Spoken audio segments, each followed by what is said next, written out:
o'clock on the East Coast. It is 5 o'clock on the West Coast. It is the 25th of July in the year of our Lord 2024. Season 15, Episode 2, 671 times you have been welcomed to the Clubhouse Podcast, your one-stop shop for all things sports, entertainment, pop culture, and pro wrestling. We're going to cover most of that tonight, but you may see the title of tonight's episode being one of two shows this week. We'll get to that here in just a little while. Welcome. My name is Rob. I am the executive producer of the Clubhouse Podcast, and I've been on vacation this week. It's been kind of nice. I don't know if I'm fully recharged, but I'm feeling better. It's been just a full throttle couple of months, and then it's going to go right back to full throttle. So we'll see how it works out.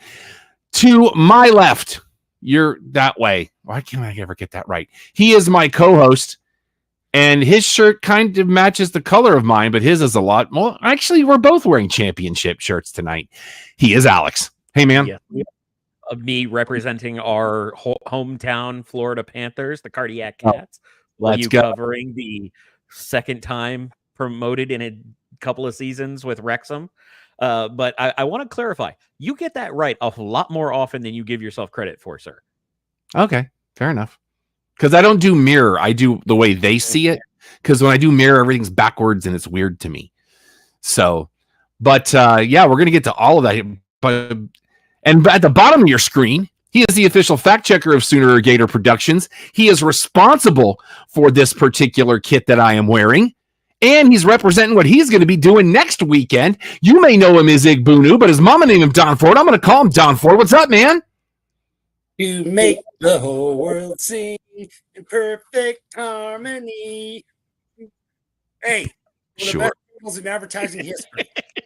I'm going to be in Hotlanta, seeing a certain A-Town down. Yeah, A-Town down. On getting there Tuesday night.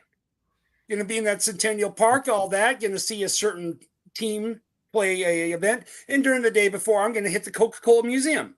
And if I'm not mistaken, play them for the second time. What? Aren't you seeing the same match I watched last night? Next week? Isn't that the same matchup? It's a different team. Oh, okay. For some reason, I thought it was the same team. They're rotating like different teams on these friendlies. So okay. Well, let's dive. Go ahead, Don. Let's tell the tease. Let's dive right in. Make sure you set your DVR for tomorrow night at 7:30 Eastern, unless you watch it live at noon 30 Eastern. I'm always confused by this because the Olympics have now been going for its second day, but the opening ceremonies are tomorrow. Can somebody get a schedule going?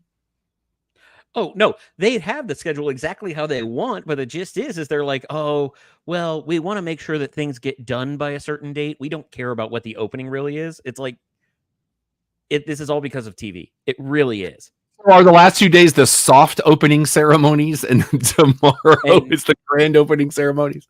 To clarify, Don, you said it's this Saturday you're going to see the game? No, it's next weekend. Wednesday. Oh, Wednesday. Okay. In Hotlanta. Because they're playing in different cities around the country. No, I just saw that they were playing against Vancouver on Saturday. Yeah. So we thought, what be California, isn't it? I think the one last time was in California. They were in California last night. I think they're in California this weekend. I think they're. Maybe I know they're playing in Notre Dame. We'll get to it. Yeah. We'll get to it. Also, we found out Alex and I were having lunch yesterday and saw on the TV. That's how we remembered that the Wrexham match was last night. Mm-hmm.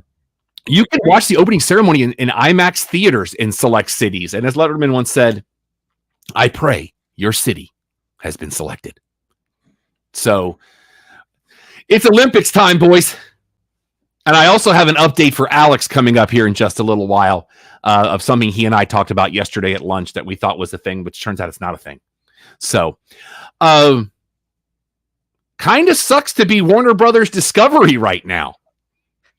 Sucks to go, hey, we'll match Amazon's money for the NBA, and the NBA going, no, we're good.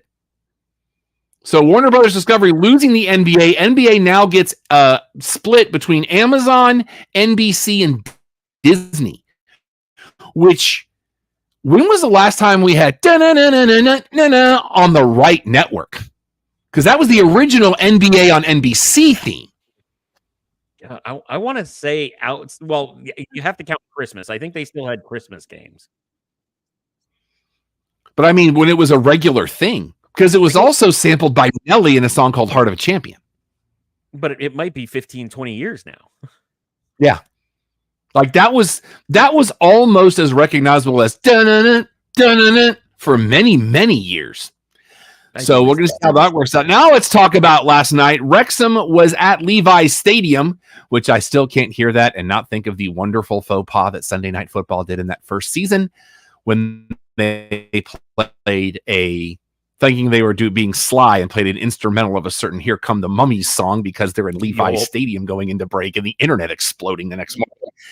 But they played Chelsea to a 2-2 tie in what they're calling the Rex Coast Tour, which I thought was hilarious. I thought the team looked good. They have now played 2 Premier teams and gone to draws with both of them. Gave up a goal early. In my opinion, watching this team last night, I feel like they got to attack on defense better. Stay out of the defensive zone. But this is their version of preseason. So their first match, I believe, is August the 10th. The first match that will count. Will be McElhenney was there. Of course, Ryan Reynolds is promoting his movie. So I'm sure that's why he was not there. But a great effort by Wrexham, looking good as they are getting ready to go to a bigger stage as their quest for the Premier League continues. I'm very excited to see where this club goes. And they'll be doing this for the next couple of weeks. Don, of course, will be there live and will be giving us a report. Real quick, I think, that's what I was just realizing when I was looking it up. He's not going to see Wrexham. No, we're going to see Chelsea. That's Faith's right. team. No, Rob and I were both under the impression that you were talking about Wrexham. Yeah. No, so I mean, we thought about doing the one. No, I remember last week. Yeah, I remember last week he mentioned it being Chelsea, but for some reason I thought they were playing Wrexham again.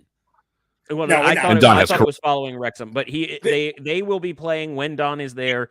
America, Liga Mexico team that is among their best. So but Chelsea has 5 games here on this tour. Then on the 18th is when they have their first game in the Premier League that counts, and that's on against Manchester City at home in Chelsea at Stamford Bridge. And Manchester City is the one that's been a terror for the last 10 years. So because of Pep Guardiola. So let's go. Yeah. Let's go. Pat McAfee announcing that he will be returning to College Game Day this season. Mm-hmm. So I don't know if that's going to affect his WWE schedule or not. Last year it did. So we'll just have to see how that all works out. I think it'll selectively affect him. The one that we were really talking about was, if he's going to be on Raw, I guess he's not doing Monday Night Football with the Mannings or any other variation, which pretty much tells us, if he's doing both, he sticks to Game Day. Yeah, or he'll be on another bathroom break at a certain point. Alex, I don't know if you saw this today, but I think this is something you will be very, very interested in.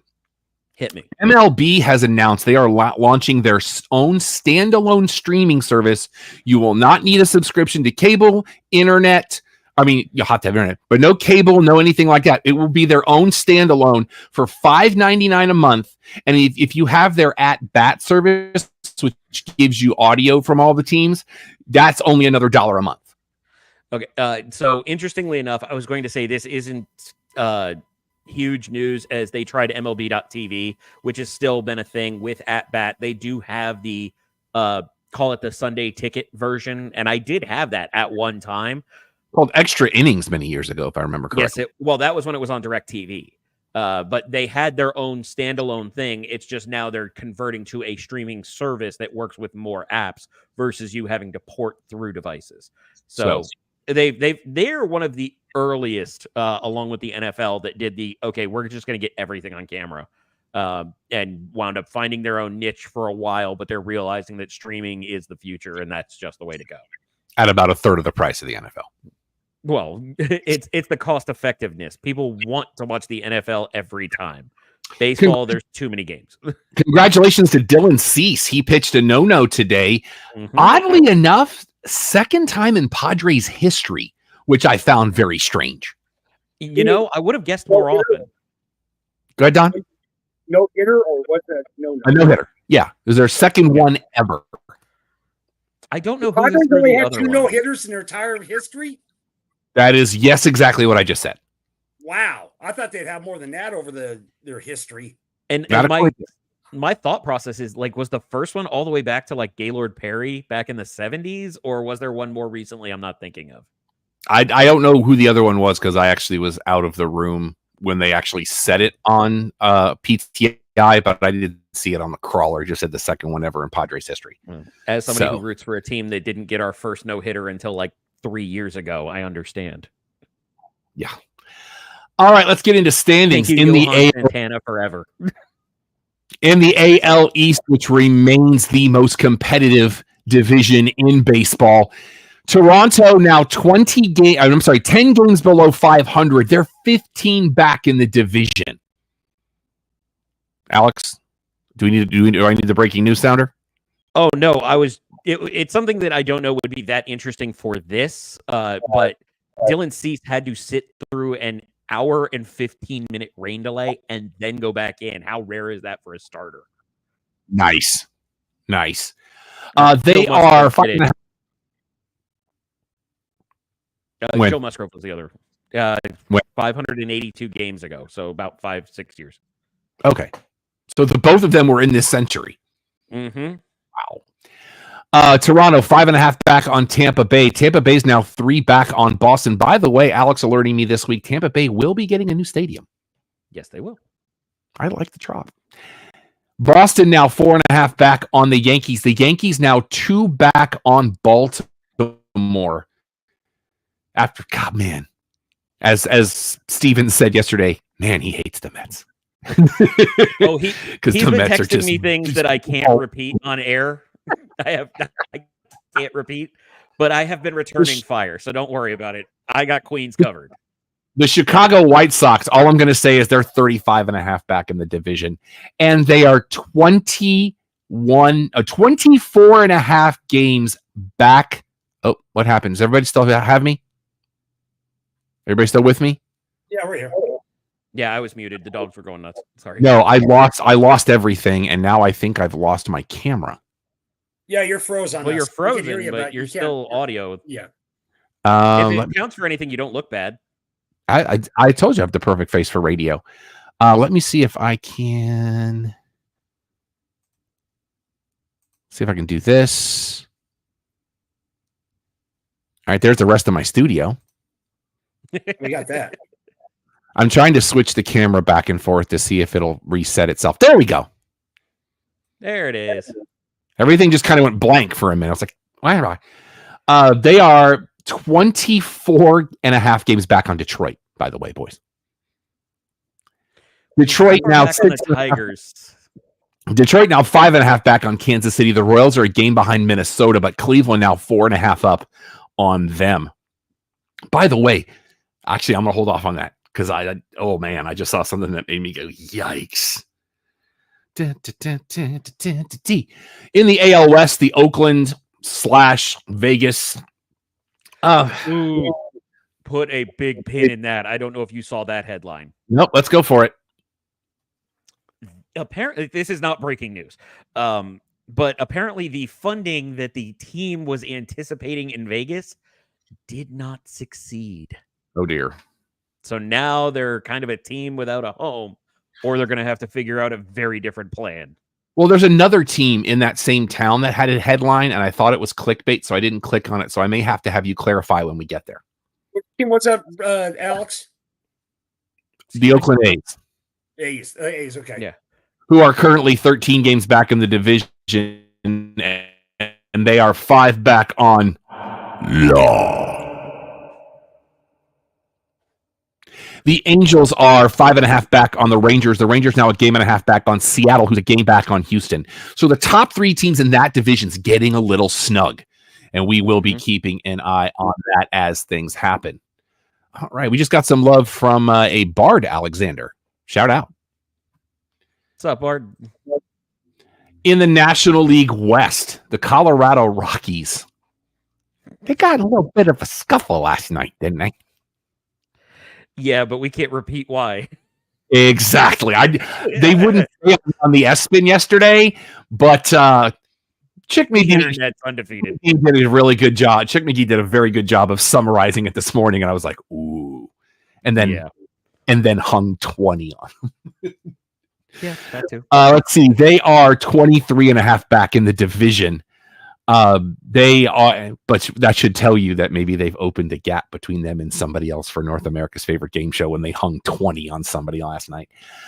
They are 10.5 back on the Giants. San Francisco now 5.5 back on Arizona. The Diamondbacks are a game back on San Diego, with the Padres now 7.5 back on the Dodgers. Wow. I mean, you want to talk about, like, I'm still keeping my eye on the Dodgers. Mm-hmm. Like, they're just not playing consistent ball. It's very strange. But when they click, they are dominating everything and everyone. They strike me as one of those teams that's going to go in as a division leader, and then this is that team that it clicks and they lose 0 games the entire playoffs on their way to a world championship. They were actually talking about that on Around the Horn today, that it's kind of like that what the Braves showed a couple of years ago. As long as you're hot in August and September, that's all that matters. In the NL 0-0 when you start the playoffs. In the NL Central, the Cubs are 11 back. They're a game back on the Reds. The Reds are kind of in a free fall right now, but they've won 2 in a row, and they're 500 in their last 10. Let's see here. They are 3 back on Don's Pittsburgh Pirates. The Pirates are a game back on St. Louis. And St. Louis is now 6 back on Milwaukee. By the way, shout out to the city of Pittsburgh, getting ready for their big Pickle Fest coming up, sponsored by that Alex alerted me to. And in the only division that matters, the NL East, the Marlins. Dear God, we're still terrible. We are 27.5 back in the division. We're 10 back on the Nationals. Washington now. If I may, sir? Yes. Remember, it's Kings of New York, your Metropolitans. I'm not saying that. But the Mets, by the way, Mets best record in their last 25 games. They're tied for the best in the league at 16-9. Oh, and here's another fun fact. Since the All-Star break, they're the only team better than 600. And you're still a game and a half back on the Braves. The Braves now 9 back on Philly. Philly's starting to feel a little thumping in the wheels there a little bit, and I'm okay with it. All right, gentlemen. I think your team and mine are going to be fighting over a very big trade prospect. It's time for North America's favorite game show. What is the run differential for the Chicago White Sox? Oh, they're going bell to bell. I am resigned to it. They are going full season in this contest. Don, what you got? Negative 150. Alex. I feel like it was like negative 170 just last week or just 2 weeks ago. I'm going to say 180. Last week was minus 171. The Chicago White Sox are currently 20. Close to that. The Chicago White Sox are currently 27-78. That is a 257 win percentage. As I stated earlier, they are 35.5 games back in the division. Now, if you want to put that in perspective, so bad. They're 30 games out of the wild card at the end of July. There's still a chance. You're not wrong. No, there isn't. No, there isn't. There was a report. Hold on. I just gave Don a big lecture last week about believing in his team, so I cannot fault him this week for saying there's a chance. In every game of the rest of the season, but there's a chance. But mathematically, they're already toast. That was the report They last are week. 17. They clinched a losing record 17 the week after the All-Star break. 17-34 at home, 10-44 on the road. They are on an 11-game skid right now. The closest team they are the only team still in the American League with a triple-digit negative run differential. Law is at minus 93. They are the closest team. The only other teams in a negative run differential are all in the 60s, being Tampa Bay at minus 67, Toronto at minus 69, and Oakland at minus 67. In the National League, there are 2 teams in triple digits. My beloved Marlins at minus 145. Colorado, remember, Colorado was threatening. They've gained some ground, as we talked about. They're at minus 157 currently. And the closest team to them, period, in the National League is Washington at minus 44. So put that in perspective. Nobody above minus 44 until you hit triple digits in the National League. The Chicago White Sox. Why is this not working? There we go. Currently have a run. You both came in under, by the way. The Chicago White Sox. I know one of us did. Currently have a run differential of minus 201. They have the double century mark, boys. Oh my God. And they still have like 70 games to go. Yeah. I mean, they play, let's see, 97. It's 105. So we're at what? 58 games? Oh, 57, 58, somewhere in there? 57. So if they lose by an average of 2 runs, they'll hit the 300 we've been expecting all season. And that's the thing. Looked it up at what the record was, but I feel like we need to just keep a count and keep repeat. What's your overall record again, Rob? What's the overall record? Currently 27-78.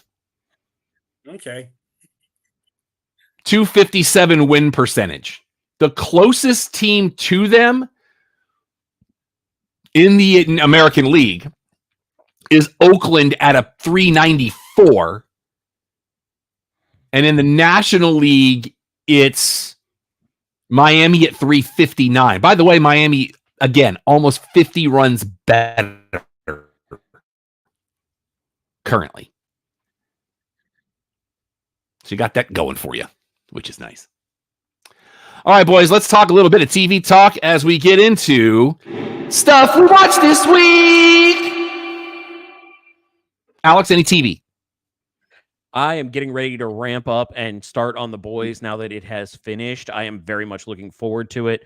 From an actual streaming standpoint, I was getting into it and I highly recommend it. If you like gaming or just pure human heart, I realize I am saying something that's a movie. If you want me to hold on. Yeah, hold off on that, please. Don, any TV you want to talk about this week that you watched? On MGM, the Forrest Whitaker one. God, what was it? Hold on, bear with me. I'm trying to. Where he plays the judge. It had a name similar to Last King of Scotland, but it wasn't that. Yeah, hold on. I apologize for not. No. Real quick, the worst run differential by a team that still exists is minus 349 by the 1932 Red Sox. The White Sox are on a pace to finish at minus 361. In fact, that would be a full 12 runs ahead, or excuse me, 22? No, 12 runs ahead. So, well, Don, Emperor Ocean Park. Okay. Yeah. Are you enjoying it?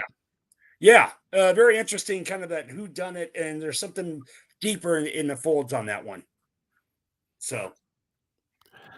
I finished The Acolyte this week. Yeah, so did we. I'm just going to start it. It did not land the bird. See, the interesting thing is I've been seeing a lot of positivity outside of this show. but maybe I'm just looking in positive places. I did not enjoy it. I am caught up on Heart. Go ahead, Don.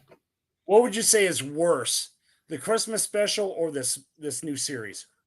The holiday special? Yeah. The holiday special. Okay. Because the holiday special is over in 90 minutes. This took 6 weeks, 8 weeks. I don't even know what it was anymore, but it was way out of what it should have been. I am caught up on Hard Knocks.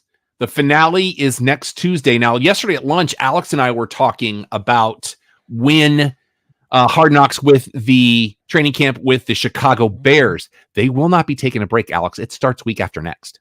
Nice. I Googled More it. football is good football. I Googled it last night. I was like, I wonder, we're not taking any time off. We're just getting right at it. You know what would have been a real ballsy move if they had done it? Do the finale with the premiere of the next one over right behind it.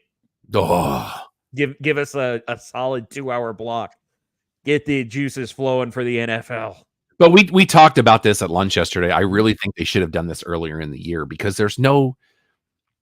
we know how it ends. Like I said when we were talking about it yesterday, I feel like they had to do that, pushing it back for, number one, not only keeping it with that schedule. If we're going to talk about the Olympic schedule, we can give them credit for this.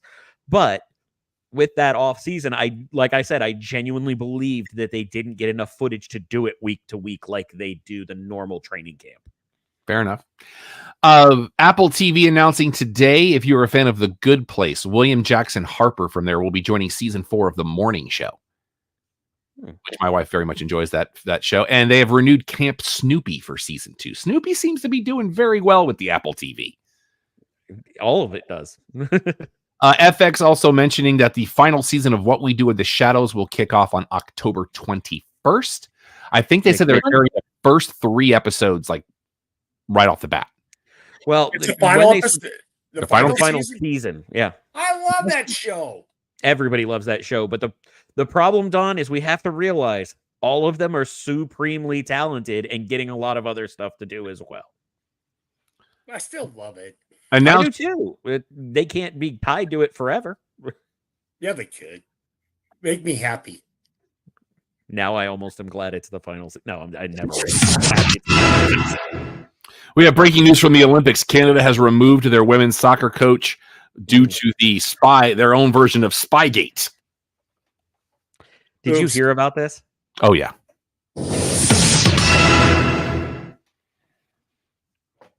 Sometimes what happened? Sometimes people take the if you ain't cheating, you ain't winning a little too far. But so Don, there was a member of the Canadian coaching staff that had been flying a drone over other teams in their group's practice. Kind of can't do that. No, it's not a good sport, but I appreciate the creativity and attempt. HBO announcing that Judd Apatow is working on a documentary about Mel Brooks. Ooh, very excited about this. No release date has been announced, but I did see the announcement. That's a day one, I think, for all 3 of us. I got a feeling it's going to be at least 2, if not 3-parter. Still. And it still might not be enough. Hulu has renewed the Kardashians for season 6, so you got that going for you, which is nice. I thought that was done. I thought it was all done. Keeping Up with the Kardashians was done on the but it's been on Hulu for 5 years now. This might be a potential spoiler to people that may not be caught up on this show. I don't know, but I feel like their season finale was like 2 months ago. Season 13 of Chicago Fire will have Dermot Mulroney joining the cast. Not Dylan McDermott. That's a great game show on SNL, but no. But he'll be joining this. I guess, I mean, if you haven't seen if you're not caught, I don't know. My wife likes these shows. No. I won't say who he's playing, but he's joining the cast. So in case it's a spoiler. Good. Season 4 of Bridgerton on Netflix will be led by Luke Thompson playing Benedict. A lot of people are saying they're going to have to tame the character down intensely from the books. That's all. And today I learned they come from books. That was me yesterday. Umbrella Academy Season 4 with a couple of big casting announcements today. But once again, last season sad. That's 2? Yes. But did you see 2 done? You see joining the cast? What's that? Did you see who's joining the cast? Please deliver. Hollywood power couple Nick Offerman and Megan Mullally. Mm-hmm. Big fan of both of them.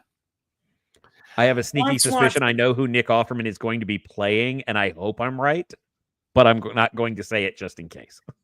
Ron Swanson, my hero. Paramount Plus has announced they're doing a show called The Agency, which is based on a French show. This is the first I've heard of it. Let me run you down. Catherine Watterson will be joining the cast, but let me tell you who's in this thing.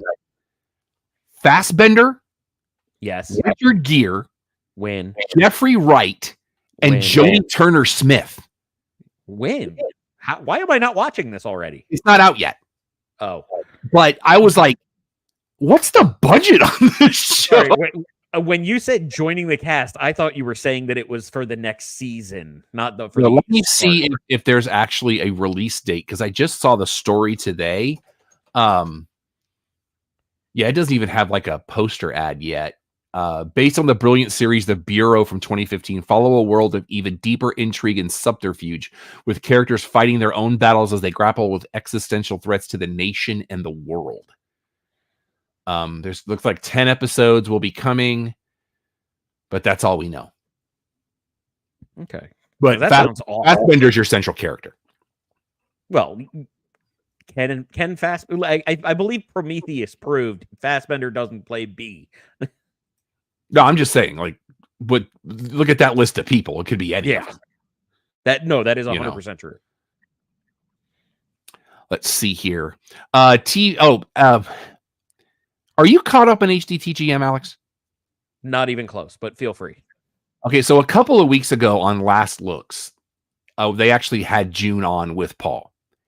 Okay. And June said one of the promises that he had to make to her is that he would never do anything of a scare tactics type prank on her. I remember he actually mentioned that in his book. So I thought that was weird, because it was announced today Jordan Peele is producing a scare tactics reboot for USA. Of course. I'm not saying, I'm just saying. Yeah. TV on DVD and Blu-ray this coming week. Something I teased last week. Alex already knew about it, and that's okay. Mm-hmm. Ted Lasso, The Richmond Way. It will be the entire series with you can have your own Believe sign that's reversible with a picture of the team. I am very excited about this. I couldn't see a listing. Let me see if Amazon's got a better listing for it, because I wanted to see what the extras were on it. Blu-ray complete series. Let's see what we got going on here. There it is. Let's see what the extras are. See if we know. Looks like if you want the Blu-ray set, it will run you retail $75 from Amazon. 7 discs in the Blu-ray set. Let's see. I'm starting to see. Let's see if there's anything that says what the. I don't see anything giving me the extras on this. So we'll have to see what those extras are. Nothing. All right, fair enough. And Ultraman Taiga, the complete series and the movie, as well as the series The Sadness, all will be available this week. Let's see here. Do you guys have any movies for stuff we watched this week? Because I don't.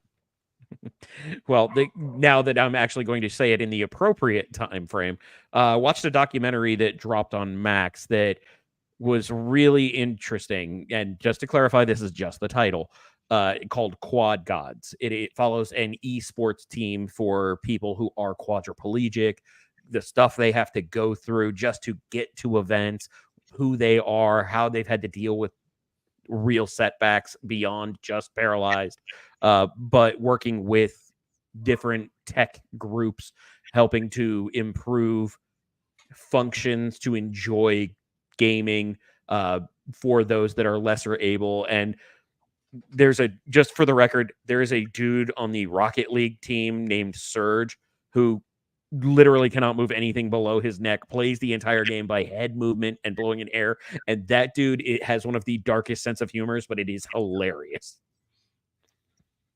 All right. Fair enough. Don, anything from you? And this is gonna be in the same boat of your TV show. I finally got to watch the Beverly Hills Cop, the new one. Oh, Axel F. What'd you Axel F. That was a hard eye roll. Don is saying no. It's on my list. I was very disappointed. Put it this way, I like the third part better than the fourth. Yeah. I would like to give you boys a homework assignment. Oh no. No promises. I didn't do homework when I was supposed to. It looks like you can rent this to stream, or it looks like it comes with Amazon Prime. The latest film from the great David Dismalchin. It's called Late Night with the Devil. I've already seen it. Oh, Alex, what are your thoughts? I loved it. It was brilliantly bat guano crazy. But at the same time, it was one of those that the way they did it really kind of, and Don, this is what I'm going to say for you.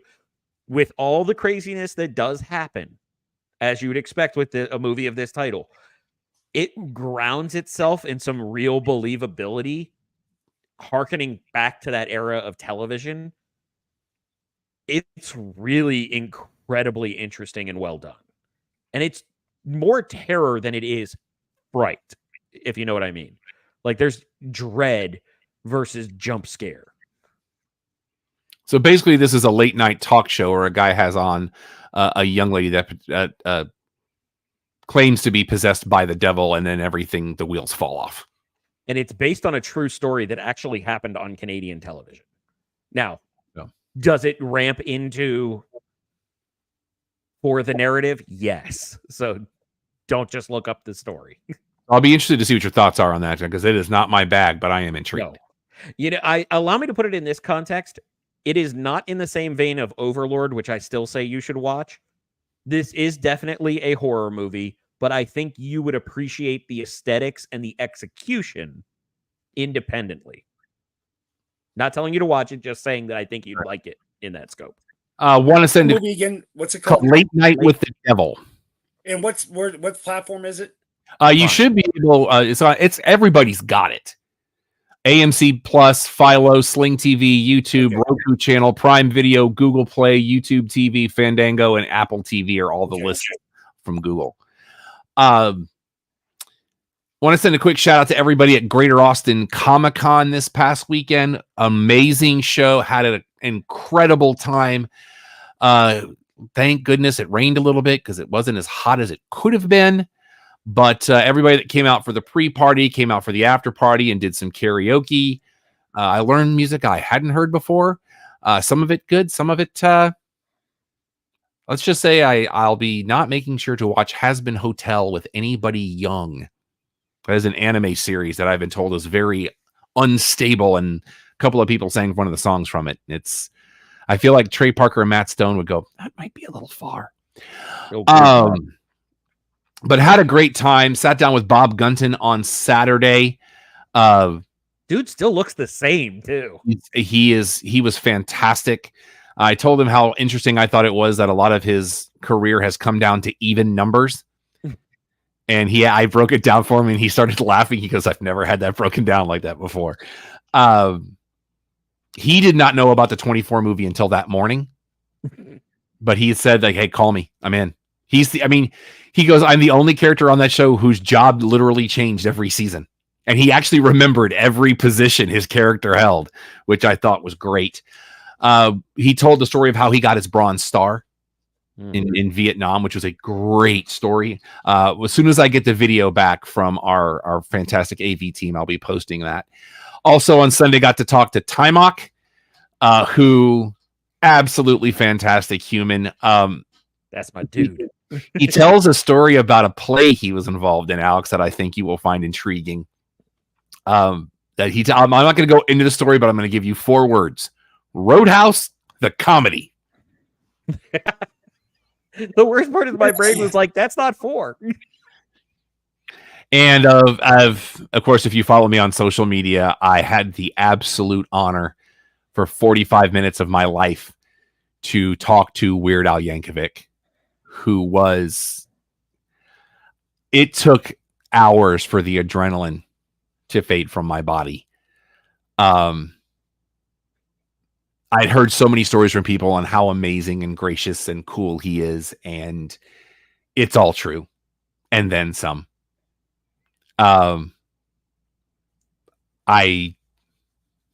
It's the only time and I haven't been hosting panels all that often, but it's the first time that I live was interviewing somebody and almost started crying at the end. And I'm not afraid to admit that. I really can't wait to get the videos back so you guys can see it. It was exciting and humbling and all of the things, because I was it warmed my heart, the number of people that came up to me afterwards that were like, we took pictures, can we send them to you? Like, that was amazing. I thanked him for waiting to release his new single until the day before the show. I also thanked him for waiting until my birthday to release the 35th anniversary of UHF. And the day of the panel was the actual 35th anniversary of the release of UHF. So, and everybody had great questions. He's everything. Mm-hmm. And I'm so thankful that I got the opportunity to sit down with him. And I want to thank everybody that has supported me in this journey. Go back 5 years and tell me that's going to happen. I'm going to tell you, you're out of your mind. And I did pick up the illustrated Al, but I haven't read it yet. So, but thanks to everybody that worked the show, that came to the show. Our cosplayers did an amazing job. They took all of the cosplay stuff and just ran with it. And that made my life so much easier. So next show coming up will be the weekend of August 24th and 25th for Dallas Comic Show up in Louisville. So we'd love to come see a hangout. We're going to have Sam J. Jones. They've announced they're going to do a screening of Flash Gordon with him at the Texas Theater. Reb Brown, who I got to talk to at Hill Country this year, the original Captain America, wonderful human. Good friend of the show, Brian Massey, will be there. I don't know I'm hoping we can get some time with him. Got some great guests that are going to be there. And where's that at, Rob? That will be at the Vista Ball in Louisville the weekend before Labor Day weekend. So, and then Mark did mention when his one after that is, but I don't remember the dates offhand. I'd have to get a calendar. So I'm sure there's plenty of time. Speaking of shows, Saturday night we will be on the air. We will be live from the Asian Film Festival Dallas. We'll be at the Angelica, probably around 5 or 6, somewhere in there. I'll set up the link here probably tomorrow. One of a couple of our favorite people, the Schuberts, very deeply involved in Asian Film Festival of Dallas. It actually kicks off tonight. We'll be there. They're doing the red carpet from 5:30 to 6:30, I believe. But keep your eye on the social media for when we'll be there. I'm hoping to have a guest co-host with me because the boys will both be out of pocket. But if not, I will do it by myself because I ain't scared. It might be horribly unentertaining, but we're going to try real hard, and that's all you ask of us. Just a couple of notes because I'm going to save a lot of the movie talk for Saturday night. I want to say real quick, we announced last week on the show as it broke, which was crazy. We have your Alamo reopening dates available to you. Richardson will be August 9th. They will actually be installing in their large theater. It's going to get the big show treatment with Dolby Atmos. That will be available by Labor Day. Ooh, that was announced. Lake Highlands will be August 13th. They're going to be installing by the spring premium recliners and laser projectors there. Cedars will reopen August the 16th. Denton on August 20th, Las Colinas on August 23rd, and Woodbury, Minnesota will be August the 27th. All of these dates are available on their website, and they will be doing, at each date, for the first 2 weeks after that, they'll be doing $5 movies as well as 25% off select food and beverages. So getting ready for the Alamo to be back up and running. We'll keep you noted there. Also, they're good. They're honoring any tickets or any like swag you've pre-ordered for anything. They will be honoring that. Movie new releases in places you get movie new releases right now. Deadpool and Wolverine is up in, is it Deadpool and Wolverine or Wolverine and Deadpool? It's Deadpool and Wolverine. Right? Deadpool and Wolverine, alphabetical order. Okay, thank you. That is, showings are going now. Mm-hmm. I'm gonna find some time this weekend. Also this weekend, let me go to do the thing because I'm not on the right page. We have the Fabulous Four releasing tomorrow. It tells the story of two friends who travel to be bridesmaids in a surprise wedding of their college girlfriend. Let me run this down for you. Susan Sarandon, Bette Midler, Megan Mullally, Cheryl Lee Ralph, Bruce Greenwood, and Michael Bolton. I'm how do I say this as respectfully as I can? Are we just trying to do the older bridesmaids? Well, we kind of did it earlier with the sequel to Book Club, too. But that's kind of what I'm getting at, because like I was not prepared for that. That's not even the second biggest movie I'm looking forward to releasing this weekend, but I don't want to cut you off. This is directed by a Jocelyn Moorhouse, who directed The Dressmaker, How to Make an American Quilt are the two I recognize. So, also this week, a movie called Dee Dee, which is not about Dexter's sister. Not that Dexter. Let's see here.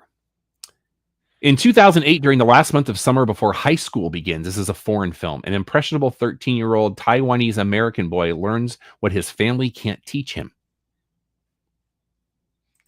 And then also this week, we have The Beast Within. I am excited for this one. This is the other movie I'm looking forward to. I just feel bad it's releasing this weekend.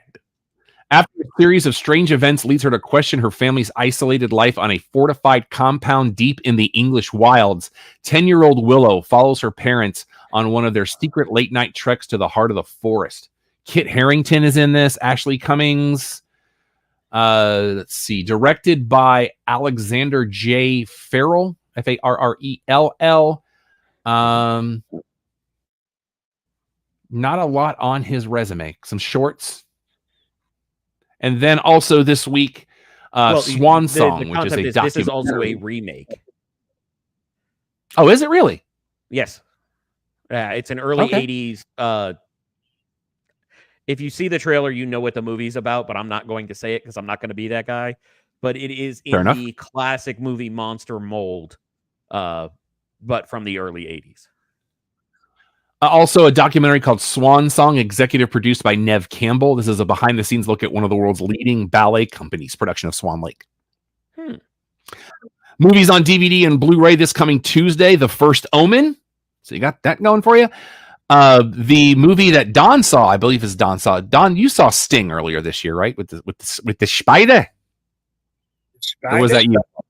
The big spider. The big spider. Yeah, I think so. Yeah, that's on DVD and Blu-ray this week. The documentary William Shatner, You Can Call Me Bill. They are doing a limited edition of the movie of The Man from U.N.C.L.E., and the Paramount Presents this week is Election. Oh, that's two solid enders right there.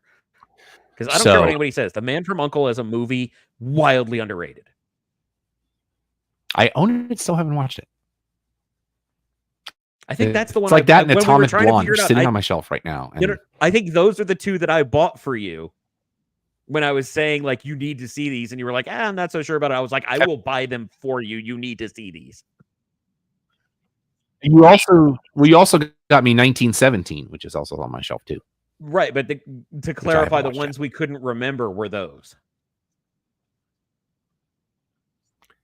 And now this.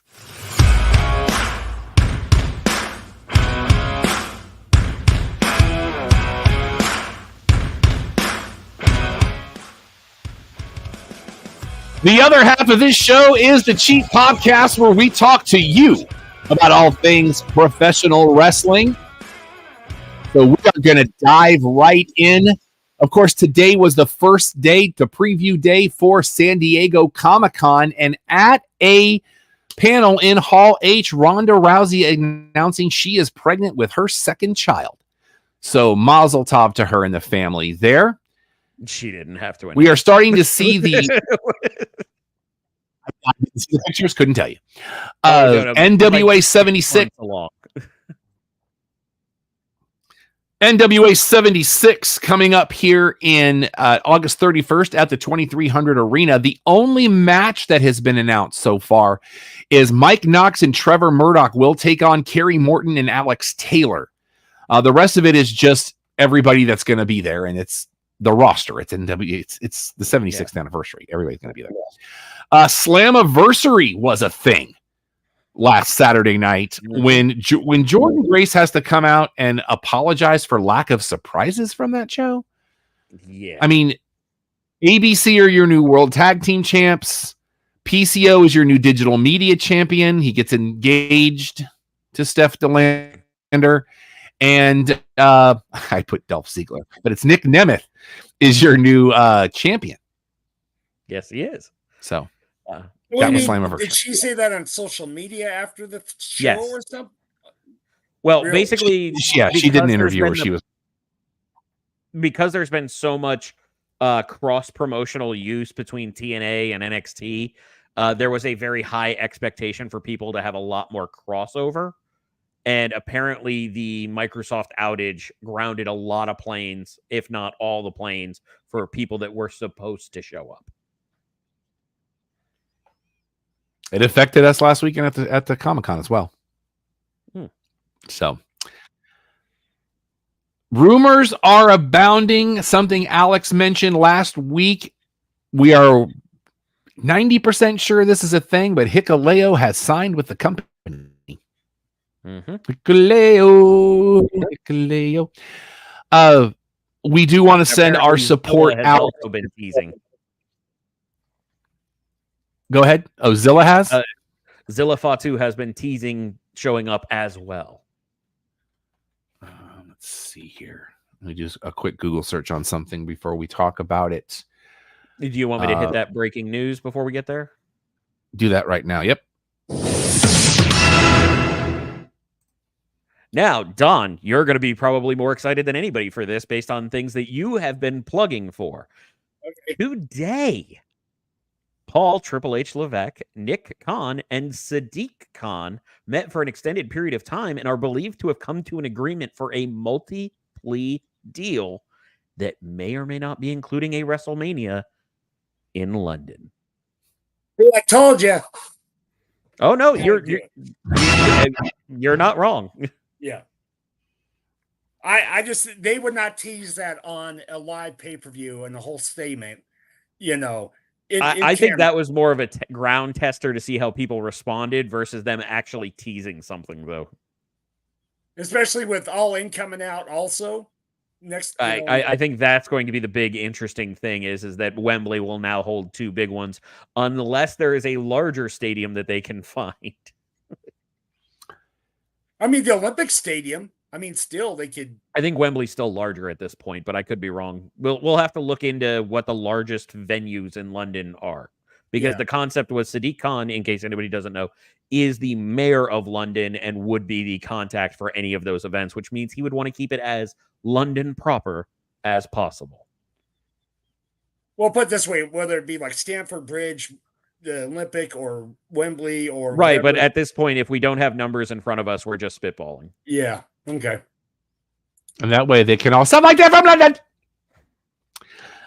We want to send our best out to Johnny Gargano's family. His dad lost the restaurant they've had forever in a fire this past week. I do not see on a basic Google search if there's any way there's like a GoFundMe or something for the family or anything. I would say be very careful unless you see that from somebody. There is a lot of people that love to jump on that, and then the money goes missing, and it's unfortunate, but does happen. So if you do see anything and it was not put up by a member of the Gargano family or Candice LeRae, do not give it money. And we want to send our best to the family, and we hope everything comes out okay there. The only programming note I have at all is just the announcement of Seth Rollins being the referee for Punk McIntyre at SummerSlam. That's all I got.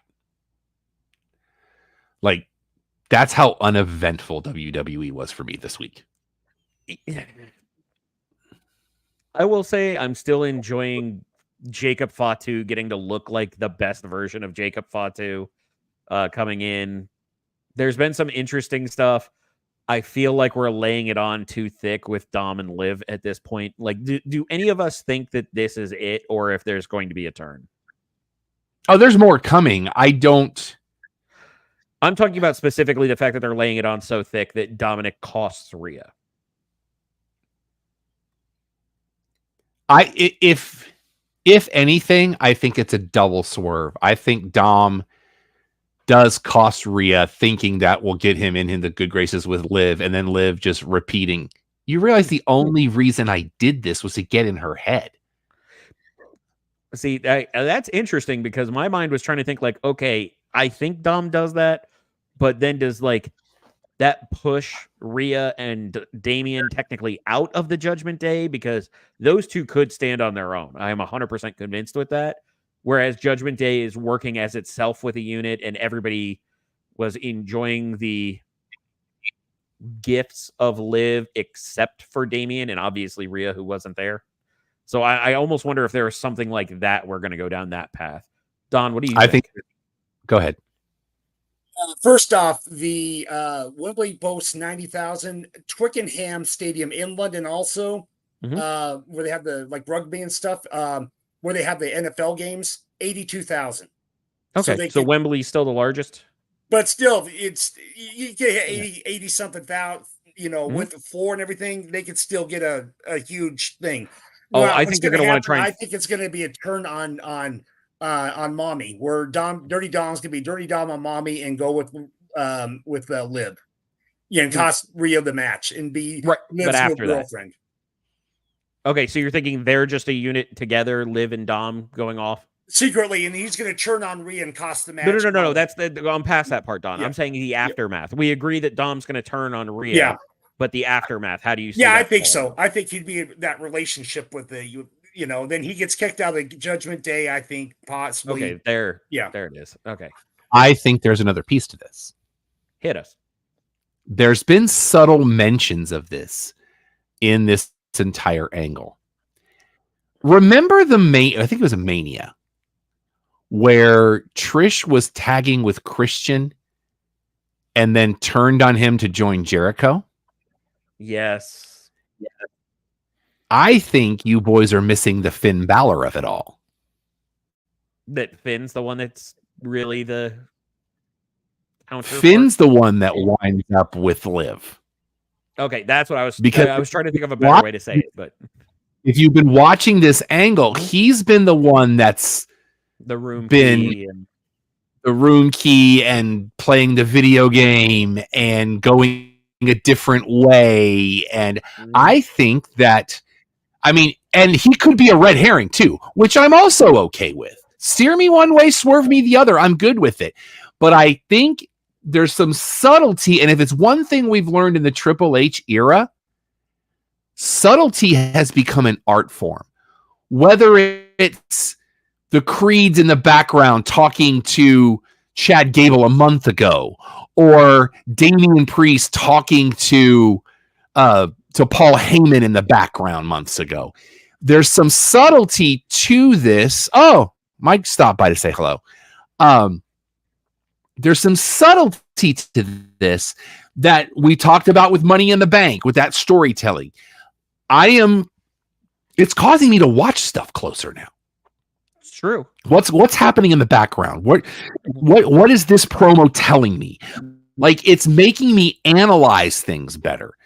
But we're in this peaks and valleys thing right now that I'm not totally on board with, but they're keeping me interested enough. Yeah, so that's where I'm at. I commend them for. Let's talk some AEW stuff. Congratulations. Matters. Oh, did we just lose Rob? I got to do this thing again. I'm here. I've got to do this stupid thing. Okay, now I'm back. It's like everything just blinks and it goes out and then it comes back. I don't know what's going on and it's driving me to the brink. Congratulations, Buddy Matthews has re-signed with AEW. There was some debates as to Malachi Black, but they're like, look, he's locked in for a long time. Leave him alone. Also, we have a new broadcaster with AEW who Alex is familiar with. You're going to have to remind me. Melissa Santos? Oh, see, I was thinking of somebody at the desk. She's a backstage reporter. Yes, Melissa Santos, a.k.a.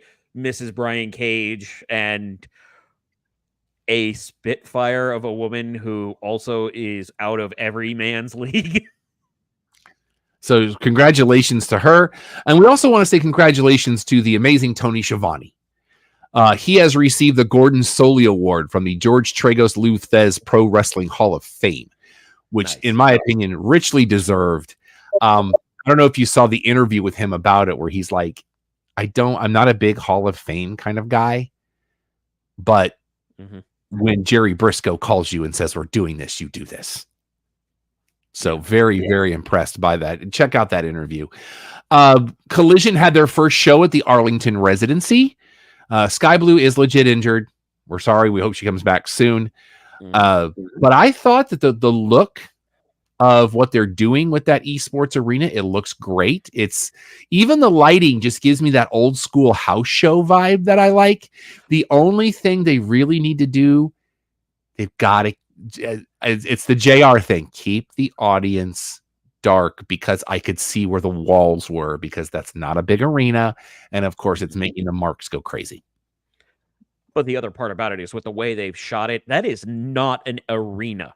I don't care what they call it. That is a convention center ballroom where the walls have been cut down. It was the Arlington Convention Center for years. But what I'm saying is the way that they framed it, even with the lights up, made it look like a bigger, more important venue. And I give them all marks in the world for that. It did look decent. It made it look like not throwaway shows. I'll give it that. But it definitely has something more than I expected. I thought it looked pretty cool. They'll be having Death Before Dishonor there tomorrow night. So I'll be tuning in for that. Dynamite last night. Oh. Your boy's office rocker, Don. Haven't saw it yet. Oh my God, yes. You've got two choices right now. You can bail or get spoilers, because I'm not holding anything back. And I don't think we can. I'm going to leave for just a second then. Let me say this, though. That Broadway match from last week. Did not tell you. Yeah, here's the thing. That was a perfect heel move.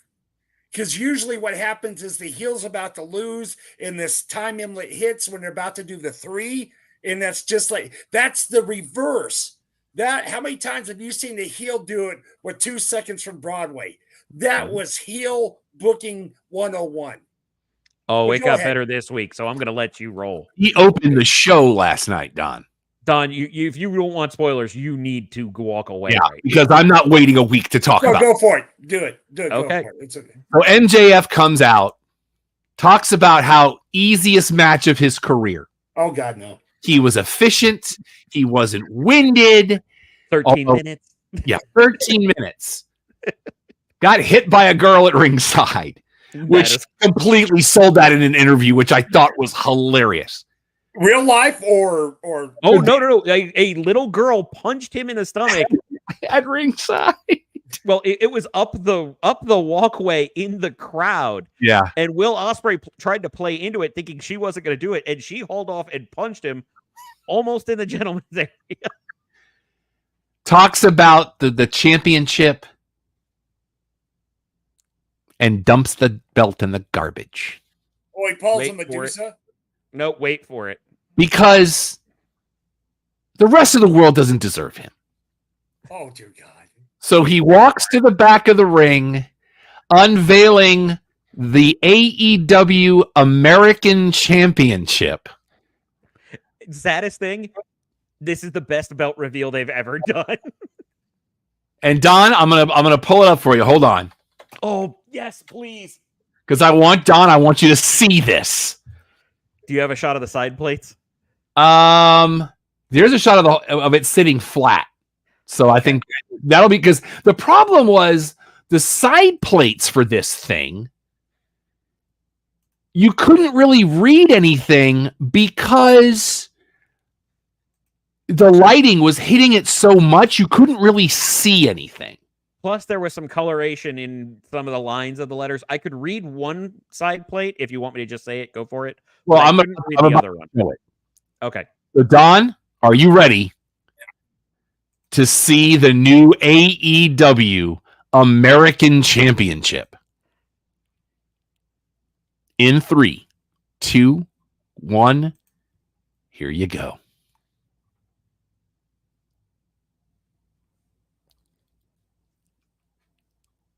Let me try that. Yeah, I can't. I'm trying to zoom in on it, but it won't let me. So to clarify, Don, you can see that the leather is an American flag, right? Yeah. Here you go. How's that for you, Don? Yeah. Okay. Oh my God, that's the side I couldn't read said only country that Only matters. country that matters. Yeah, I could. The lights were hitting that real hard. But the better than you and the UK knows it. Yeah. Oh no. And then finishes the promo by dropping an American flag from. Pause. The largest amount of streamers ever seen outside of a political conventions or in red, white, and blue is launched across the entire ring. And then He drops an American flag from the rafters that covers all of TV side with the stars each being a picture of his head. Look at the little guy, the guy on the knee and stuff. Yeah. Yeah, kissing the ring. Yeah. Yeah. But that is your new got his initials. Oh my God, I didn't realize his initials are on every plate. Uh-huh. I didn't see that before. That's your new American Championship, because they can't call it the United States Championship. That is like the perfect. He's going back to the heel I love. Well, remember, he changed the world title. Yeah. To suit his needs. Yeah.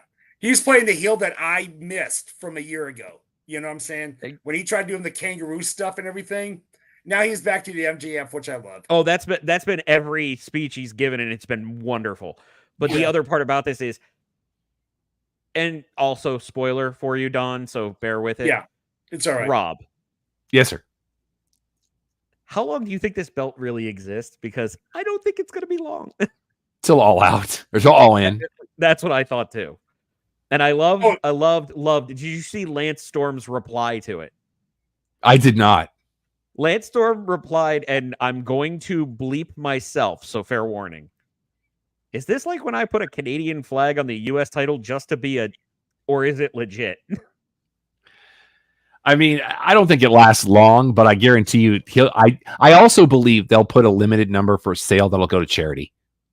Oh, I don't know that it'll go to charity, but there should be a portion that does. Well, but knowing what we know about MJF in real life, I think he will. You mean Max? What you knowing about Max, not Maxwell? Yeah. No.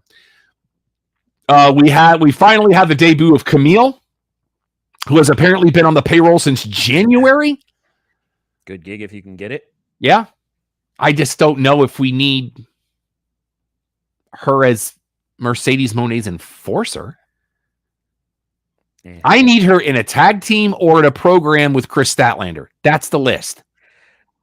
I think this is more they're going to use Camille as the diesel to Monet's Shawn Michaels, even though we don't think that's the talent level. But I think that's what we're doing is we're going back to what was the old joke. You get 4 episodes under your belt, get signed to a TV deal, and then just look at old TV guides. I feel like that's what this storyline is going to be. Let's see here. I did not realize that the narrator for the video package. Do you know who that was for the Blood and Guts video package? I'm not going to lie. I skipped over it. It was Malenko. Oh. And he sounded a lot like Triple H, which was a little weird for me. But I didn't know it was him till I saw it today. I was like, that was Malenko? But it was a really cool narration that he did for it. But it was very reminiscent of Triple H. Don, I'm going to give you a fair warning that this happens because I had to get up and walk out of the room because it made me very uncomfortable. Yeah. Anthony Bowens, at one point during Blood and Guts, has a pair of scissors, which, yes, we get it. Yeah. Okay. But I'm giving you fair warning, and this is not a spoiler, but I want you to know what happens. So when if it does make you uncomfortable, you can look away. Yeah. He opens the scissors and puts them in Jungle Boy's mouth, open. I don't know how he got them out of there safely, but I was like, no, this is not the thing you should do. No. It was on the outside. No, they were in his mouth. Okay. It looked like they were Was it open like on this, the where they put outside them to in me, the- and he was covering them. No, to me, it looked like they were in his mouth. Okay, I thought they were open with the legs of the scissors going on the outside and getting pushed back. That's how I saw it. But yeah, no, it made me very, very uncomfortable. I was wondering what this was going to be when you were setting it up. I was not expecting it to be that because there's a lot that happened, Don. Yeah, what was in the briefcase? Yeah. Let's not do that again. I was just thinking about how Swerve is a badass. Yeah. Because that man has a tolerance for pain that is unmatched on God's green earth. Okay. So, Don, in the same semblance of spoilers, I tell me to stop if you want me to stop. No, it's okay. You know when you see people use staple guns during like hardcore matches, and either A, there's no staples in it, or B, they're like bent and they barely go in? Yeah. Swerve got stapled roughly 15 times. Every single one of them was flat part to the skin. Surrounded by the elite, they were taking turns. Yeah, it was. Really? Yeah, because you remember that match he had with Hangman? This was more. Because I remember he was stapling himself and everything. Mm-hmm. Yeah. Yeah, no, that. And that ending was as bad as the buildup.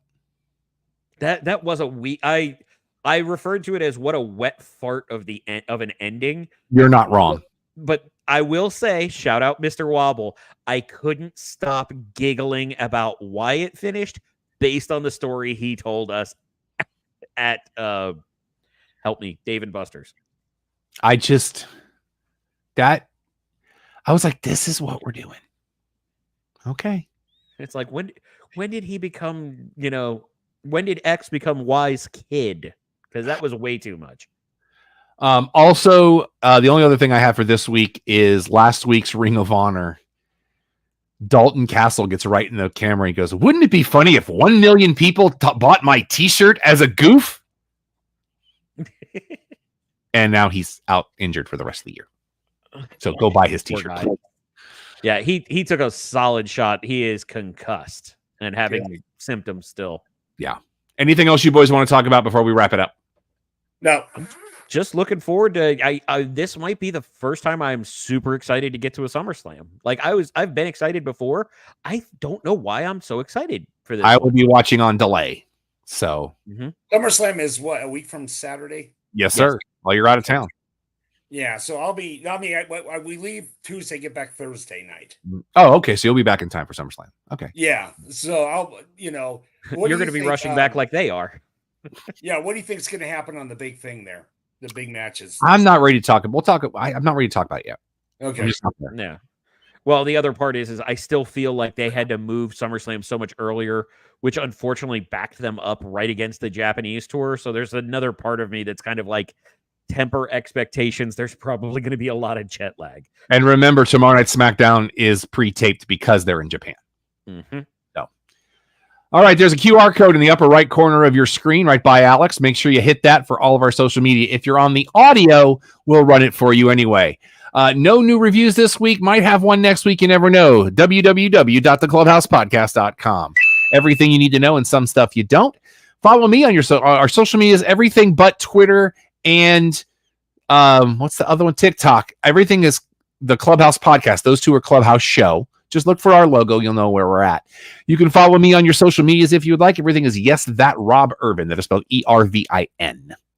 And I am Vexploit on all social medias. If you'd like to help out the show, you can also go acknowledge our QR code. Go to ProWrestlingTees.com. Search for the Cheap Popcast. buy one of our shirts. There are a lot of different options, a lot of different color options within. If you happen to be an artist or have suggestions, you can reach out to me at alex@theclubhousepodcast.com.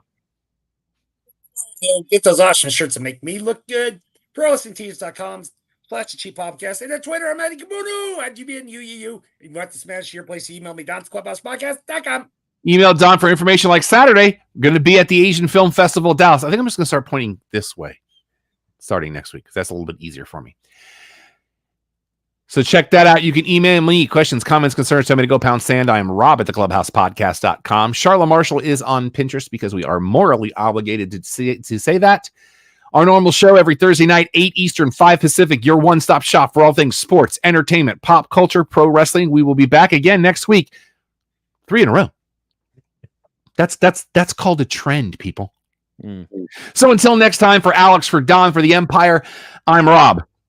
Clubhouse is closed. I think we're going to be getting a film with Brittany Palmer in it very soon. I'm seeing some signs on social media, so we're going to keep an eye on that.